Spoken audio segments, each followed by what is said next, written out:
বন্ধুরা, আজকে বর্ষায় একটু অন্যরকম খাওয়া দাওয়ার আইটেমটা করলাম। এখনো খাওয়া দাওয়া করিনি, তো খেতে বসবো। খিচুড়ি রান্না করেছি, তোমরা সবাই চলে আসো। খিচুড়ির মধ্যে কিন্তু আমি ডিম দিয়ে দিচ্ছি ভেজে। আমার কাছে গোটা ডিমের খিচুড়ি খুব ভালো লাগে, আর গোটা আলু দেই। আমি একটু অন্যরকমভাবে করি সব কিছু।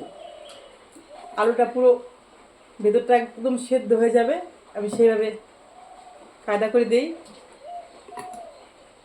আর গোটা ডিমটাও সুন্দর লাগে। তো আমি খিচুড়ির সাথে কিন্তু দুটো ডিম নিয়ে নিচ্ছি, আমি খুব ভালোবাসি ডিম। আর এই খিচুড়ির সাথে আমি করেছি আবার ডিমের চপ। আর এটা করেছি বকফুল ভাজা।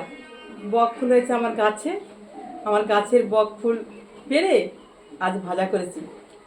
সকালে ঘুম থেকে উঠে ভাবছিলাম যে কি করব, কি রান্না করব। বাজারে যাব না, তাহলে কি রান্না করব। তো এখন দেখছি মা লক্ষ্মীর ভাণ্ডারে সব কিছুই আছে। তো তোমরা তো আমার অনেক ভিডিও দেখেছো। আমি যাই রান্না করি না কেন, বাজার থেকে যাই আনো, আমি করি কি কিছু কিছু রেখে দিই। একটু একটু ডাল রেখে দিয়েছিলাম, সেই ডালগুলি আজকে কাজে লেগেছে, বাজার দিতে পারিনি। গাছের বক ফুল,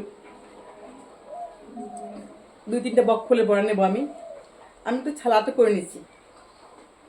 লেবু নিয়েছি, লেবু লেবু খিচুড়ির সাথে লেবুটা কিন্তু খুব সুন্দর লাগে।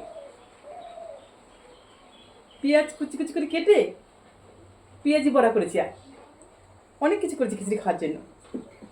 এবার আচার আছে সঙ্গে। নুনটা মনে লাগবে না, তাও নুনটা নিয়ে বসেছি। আর খিচুড়িতে আমি একটা মশলা দিই, সেই মশলাটা আমি দিইনি। এটা দিলে আমার খুব ভালো লাগে। এটা মেয়ে আবার পছন্দ করে না, এই মশলাটা সারাই মেয়ে ভালোবাসে, বা এটা সারাই খুব সুন্দর লাগে। তাই এটা আমি এক্সট্রা দিয়ে খাবো। তো খাওয়া শুরু করলাম। বন্ধুরা, আমি কিন্তু সবসময় শিক্ষামূলক ভিডিও বানাই, তোমরা সবাই জানো। আমার ভিডিও থেকে কিছু শেখা যায় বা জানা যায়। তো আমি ভাবলাম এই বৃষ্টির মধ্যে বাইরে গিয়ে ভিডিও বানাবো। বাইরে গিয়ে ভিডিও বানাতে হেবি কষ্ট। কালকে ভিডিও বানিয়েছি, তা ভিজে ভিজে বানিয়েছি। বাইরে গিয়ে ভিডিও বানানো অভ্যাস, তো ঘরে বসে এখন আর ভালো পারি না বানাতে, খুব কষ্ট হয়। তো আজকে খুবই বৃষ্টি হচ্ছে, যে আমি বাইরে বেরোতে পারছি না, ভিডিও হাতে বেশি নেই। তো ভাবছি এই খাওয়া দাওয়ার মাঝেও তো একটু শিক্ষামূলক কথা বলা যায়। এই যে বকফুলটা ভেজেছি, আমার গাছের বকফুল, চালের গুঁড়ো দিয়ে ভেজেছি। চালের গুঁড়ো দিয়ে বকফুল বড়া ভাজলে খেতে খুব সুন্দর লাগে, একটু করকরে হয়। আর যে কোনো বড়া আমি বেসন দিয়ে করলেও একটু চালের গুঁড়ো দিয়ে দিই। পুষি এসে গেছে, আমার সাথে খাবে। তো পুষিকে আমি পরে মেখে দেবো। ওকে আমি ডিম দিয়ে খিচুড়ি করেছি, তার জন্য কেউ জন্য কিছু ভাত রেখে দিচ্ছি আমি সকালে।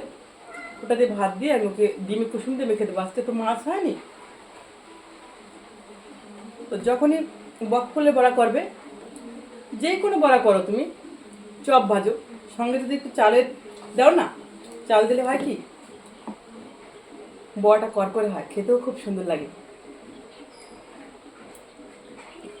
আমি কিন্তু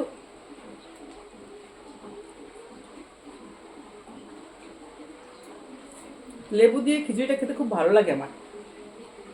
আর এই বর্ষায় একটু খিচুড়ি রান্না করে খেয়ে দেখো। সবাই তো আর ইলিশ মাছ আনতে পারে না।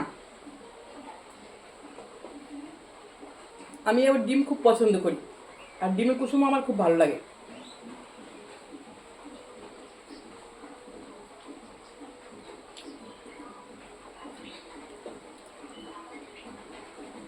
ডিম দিয়ে খিচুড়ি রান্না করে খেয়ে দেখো, খুব সুন্দর লাগবে।